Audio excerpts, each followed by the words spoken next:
Hermosa tarde que nos has traído a este lugar, Señor. Tu casa será llamada casa de oración para todas las naciones, Señor. Apresura tu reino en el nombre de Jesús. Amén y amén. Gloria a Dios.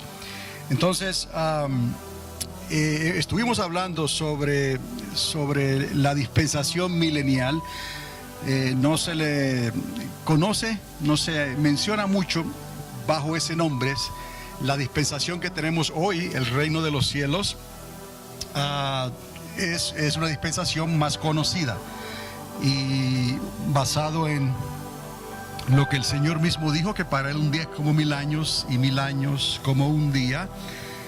También podemos decir que los últimos 2000 años han sido como 2 días en la creación de Dios, desde que Él creó el universo, desde que Él creó al hombre, mejor dicho, a Adán y Eva. Entonces, la dispensación milenial la identificamos como la dispensación del milenio de Cristo. Y muchos también piensan poco en eso, porque tienden a pensar en el arrebatamiento y de ahí pues se acabó todo, ¿no? El reino en la eternidad con el Padre. Pero es equívoco. Esa forma de pensar no es completamente correcta, porque sí hay un milenio, hay un reino milenial que es literal. Y nuestro Señor Jesucristo estará reinando aquí, literalmente, por esos 1000 años. Después de esos 1000 años, ya hemos estudiado, entonces Él entregará el reino al Padre. Y ahí comienza entonces los cielos nuevos, la tierra nueva, la nueva Jerusalén, la eternidad con el Padre, el árbol de la vida, el río de Dios y todas esas cosas que Dios menciona en los últimos 2 capítulos de Apocalipsis, capítulo 21 y capítulo 22. Así que regresando a lo de la dispensación milenial, vamos a tocar un poco sobre eso, porque es el reino futuro e inmediato. Ahora, esta imagen que les enseñé es un gráfico de una foto que la adapté para poder enseñarles estos eventos, y siento lo del reflejo del sol, pero unos minutos más y ya eso se va a mover de ahí. Pero ya ustedes están familiarizados con esta foto, donde se apunta hacia el lugar del retorno, o sea, lo que se llama como el segundo advenimiento de nuestro Señor Jesucristo a esta tierra, literalmente, donde todo ojo le verá. Y ahí están las escrituras. Zacarías 14, verso 4, habla de ese retorno donde Él pondrá sus pies sobre el monte de los olivos, y el monte se abrirá de par en par, de un lado a otro, creando un grande valle. Y eso es muy significativo, porque esto significa el momento y el tiempo en que todo ojo le verá por una, pero el pueblo de Jacob, el pueblo de Israel, creerá entonces en el que fue traspasado hace 2000 años atrás. Y entonces también ahí en Joel 3:14, que está al fondo, quizás no se vea muy bien, pero ahí está la escritura donde se menciona el valle de la decisión, o el valle de Josafat. Josafat quiere decir también un lugar o un nombre que significa juicio. Quiere decir que en ese lugar, en el valle de la decisión, el Señor Jesucristo tomará la decisión ya final para movilizar la guerra que se va a llevar a cabo durante ese tiempo, movilizarlo hacia otro valle, y ese es el valle de Jezreel, o es el lugar que en hebreo se llama Armagedón. Entonces estamos viendo aquí, rapidito, pudiéramos decir, cuando la profecía de Zacarías 14 se cumple y Él pone los pies sobre el monte de los olivos. Es un tiempo de angustia, es al final del tiempo del día de angustia de Jacob. Entonces ahí, por la palabra, sabemos que a Jerusalén, la capital, siempre ha sido la capital de David, el rey, será atacada, y habrá un comienzo de guerras y de persecución y de sufrimientos para los habitantes de Jerusalén en ese tiempo. Pero llegará el libertador, y Él pondrá orden en ese ataque, que viene a ser un ataque que fue producido por el anticristo y la alianza del anticristo. Recordarán aquella alianza con los ismaelitas, el primer jinete de los 4 jinetes del Apocalipsis, ese que viene en un caballo blanco, que tipifica el Islam, y trazamos su historial en la Biblia hasta el arquero Ismael. Entonces tampoco se queda ahí con esa alianza entre el octavio rey, como es identificado en el libro de Apocalipsis, el anticristo. Y recuerden que cuando hablamos del anticristo también hay otro personaje que se estará manifestando, es el falso profeta, durante ese tiempo de la segunda mitad de la última semana profetizada por Daniel en su libro. Entonces no se queda esa alianza solo entre el anticristo, el octavio rey, y la descendencia de los ismaelitas, ese grupo que se levanta, esos 10 reyes que se le dará poder por una hora, sino que también se menciona a Gog. Y hemos estado hablando de Gog también, porque Gog vendrá del norte también, y ahí es donde hay profecías también que Dios llama a los del norte y les dice: da acá. ¿Dónde es que van a dar?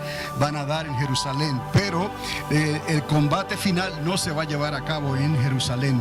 De ahí es que el Valle de la Decisión es el lugar donde el Señor toma esa decisión, y Él va a traer el juicio contra las naciones de la tierra, y va a movilizar todo ese ejército hasta el Valle de Jezreel y en Armagedón, como se le conoce también. Esa profecía también de lo que va a ocurrir en ese conflicto final la podemos encontrar en Zacarías capítulo 14, verso 12. Lo que hemos estado en Israel, hemos podido contemplar la grande expansión que es ese valle de Jezreel. En cuanto a la profecía de Zacarías 14, 12, hay algo curioso también, porque él da una descripción que solamente hasta donde nosotros podemos entender con la tecnología que tenemos, puede ocurrir algo así bajo un conflicto nuclear o un conflicto donde se utilicen armas biológicas o químicas. Y obviamente cuando usted lee esa profecía es algo terrible, porque mientras el ejército está de pie, se van a ir desintegrando físicamente, sus cuerpos físicos, su lengua se va a deshacer, sus ojos se van a deshacer mientras están aún de pie. Quiere decir que será un estallido violento, será algo rápido, algo como lo que ocurrió cuando utilizaron por primera vez en Hiroshima y Nagasaki las bombas atómicas primero, que eran unas bombas pequeñitas, pero causaron tanto daño en aquel entonces. Entonces esto es bueno ir recordándolo, y lo verá en las diapositivas mientras estamos ya terminando este estudio de Apocalipsis, y es porque precisamente quiero que se mantenga fresco en sus mentes este evento, porque este evento es decisivo. Este evento va a ocurrir al final de esa última semana, esa semana que ya ustedes saben, la hemos dividido en 2 periodos de 3 años y medio, 42 meses cada uno. Y también se habla muy poco de esa semana, quizás porque no quieren quizás arriesgarse a hablar de estas cosas que son proféticas y escatológicas, pero con la ayuda del Espíritu Santo y utilizando los recursos que la misma palabra da y las fórmulas que ella da, hemos aprendido que la suma de la palabra es la verdad. Hay evidencia circunstancial como la conocemos hoy, y hay evidencia dada también, y utilizando esos recursos podemos contestar todas las preguntas que hay en el libro de Apocalipsis, en el libro de Daniel, en el libro de Zacarías, en el libro de Ezequiel, en el libro de Malaquías. En todos estos libros proféticos todo tiene una explicación. ¿Por qué? Porque la escritura no es de interpretación privada. Tenemos al Espíritu Santo de Dios. Él es nuestro maestro por excelencia. Él nos ilumina, y por medio del Espíritu Santo podemos atar los cabos, y hemos traído estos estudios que le estaba diciendo a algunos hace un ratito que ya vamos a cumplir un año desde que los comenzamos el año pasado para este tiempo. Así que si algo aquí hay que usted no entiende o tiene alguna pregunta, por favor recuerde que esta información ya está archivada en la computadora y sí la podemos volver a sacar. Entonces, hablemos ahora de la profecía de Zacarías. Y ya comenzamos con Zacarías, pero voy a mencionar algunas cosas breves antes de entrar de lleno en el estudio. Zacarías ministró unos 530 años antes de Cristo. Y el propósito, el objetivo, el trabajo, el llamado de Zacarías fue llamar al pueblo que había regresado de Babilonia, del cautiverio, llamarlo a la restauración, llamarlo a que volvieran otra vez, se pusieran a cuentas con el Señor, porque Dios tenía planes con la descendencia de Jacob. Dios tenía planes con Israel.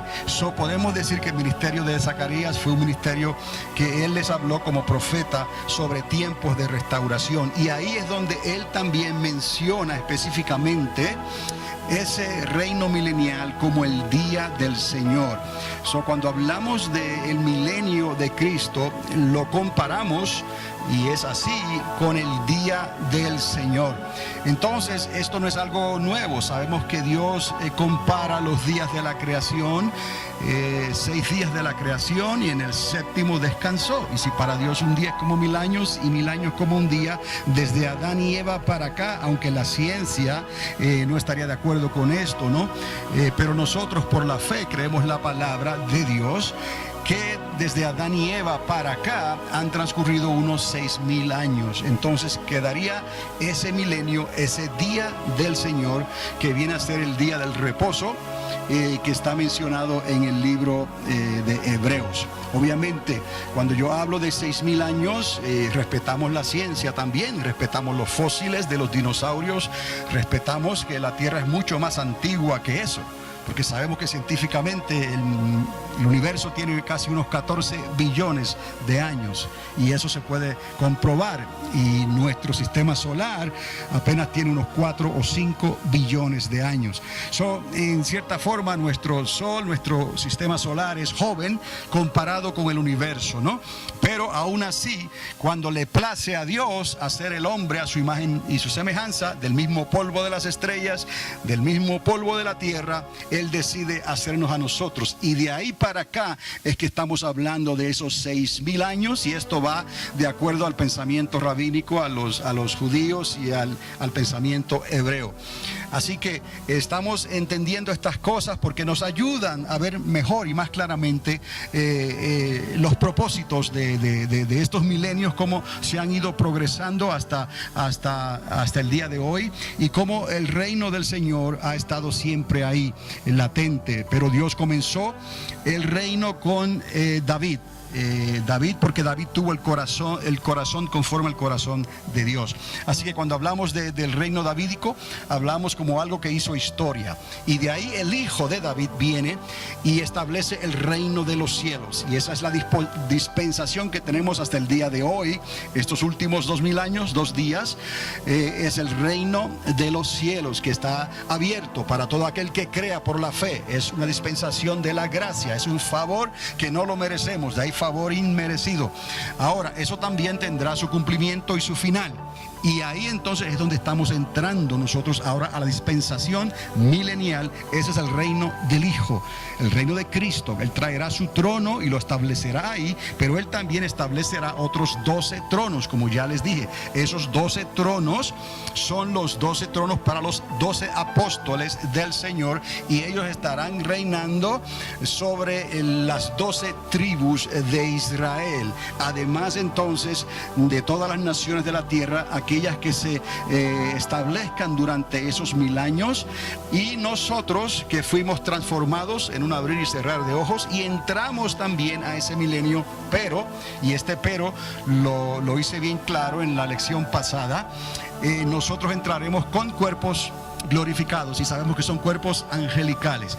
Así que tendremos otra función durante ese milenio, pero ese será nuestro estado final eternamente para siempre.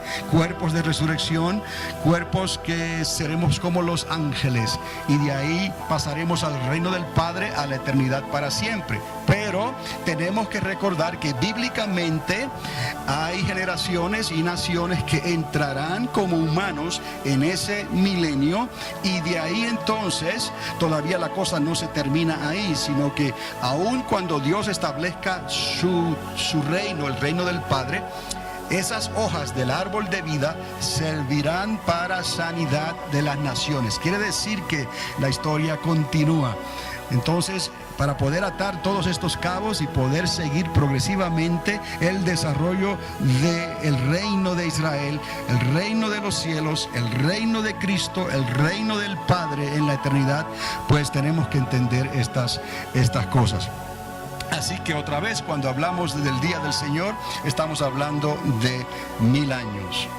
Ahora, quiero recordar, porque esta pregunta también vino, si durante el milenio Jesucristo va a reinar con nosotros, con cuerpos glorificados, pero también va a poblar la tierra de habitantes, de seres humanos. ¿Quiénes son esos que van a entrar?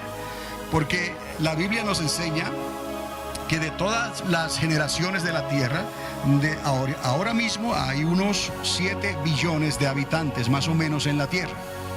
La Biblia dice que en el tiempo de angustia de Jacob, para el tiempo de Armagedón, para el tiempo de ese conflicto final, 2/3 partes de los habitantes de la tierra, humanos, habrán fallecido por una razón u otra.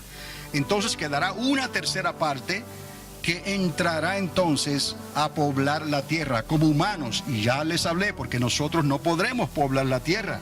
¿Por qué? Porque tendremos cuerpos como glorificados, angelicales. Recuerda que de ahí sacamos la historia de los saduceos, ¿no? Que querían engañar al Señor con la esposa que se quedó viuda 7 veces, 7 hermanos, y ella tuvo que casarse con cada uno de ellos. Y ellos querían de alguna manera atrapar al Señor, porque los saduceos no creen en la resurrección. Todo esto no tiene sentido para ellos. Y el Señor le dijo: erráis completamente las Escrituras, porque no será así en el reino del Padre, en el reino de la eternidad o en el reino de los cielos, podemos decir también. ¿Por qué? Porque nosotros entraremos con cuerpos angelicales y no habrá entonces boda, no habrá matrimonio. Ahora, el tiempo de repoblar la tierra durante ese milenio, entonces, es obvio, tendrá que hacerse por medio de personas, seres humanos. Y es ahí donde contestamos a esa pregunta también. Ahora, para poder contestar a esa pregunta, les tuve que llevar al capítulo 37 de los Salmos, porque el rey David, recuerdan, hablamos sobre la inspiración que tuvo él del Espíritu Santo para él hablarnos de estas cosas desde aquel entonces. David nos dio luz sobre esto por el Espíritu Santo, pero no solamente fue David, sino que cuando Jesús, el hijo de David, está aquí en la tierra, Jesús hace referencia a esos escritos del rey David también. ¿Por qué? Porque David entonces nos da información de quiénes son esos que van a poblar o van a heredar la tierra. Ahí la palabra es clave: estos heredarán la tierra. Y les hablé de una lista de personas que están identificadas en la Biblia que van a heredar la tierra. Los bendecidos, los perfectos, y entre esos separamos a aquellos que obviamente, si son perfectos es porque, o justificados, es porque conocieron a Jesucristo, conocieron la verdad. Justificados pues por la fe, tenemos paz para con Dios por medio de nuestro Señor Jesucristo. Separamos eso que creyeron en Cristo, esos que van a ser transformados en un abrir y cerrar de ojos, y nos vamos con el Señor, y nosotros tendremos cuerpos glorificados. Entonces ya no cualificamos para poblar la tierra. Ok, pero quedan dos grupos que en realidad se pueden unir como un solo grupo. ¿Quién los identifica? Y ahí fue donde hablamos que el rey David identifica entonces en el Salmo 37, identifica a los mansos que esperan en Dios.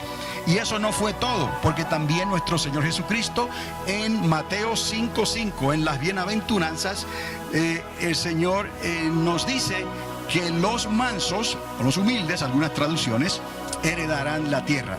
Tenemos entonces que de esas naciones de la tierra que van a sobrevivir el día de angustia de Jacob, que van a sobrevivir el conflicto de Armagedón, una tercera parte, podemos entender que ya fueron identificados como aquellos que son mansos y que esperan en el Señor. Esas son las cualidades de esas personas que al final de la grande tribulación podrán heredar la tierra. Jesús lo dijo, los mansos heredarán la tierra. Entre otras cosas que dijo en las bienaventuranzas, dijo esa. David el rey también dijo que los mansos y los que esperan en el Señor heredarán la tierra, entre otros también que heredarán la tierra. Hicimos esa aclaración y yo también tuve que hacer otra aclaración, que eso no quiere decir que usted y yo vamos a predicar otro evangelio.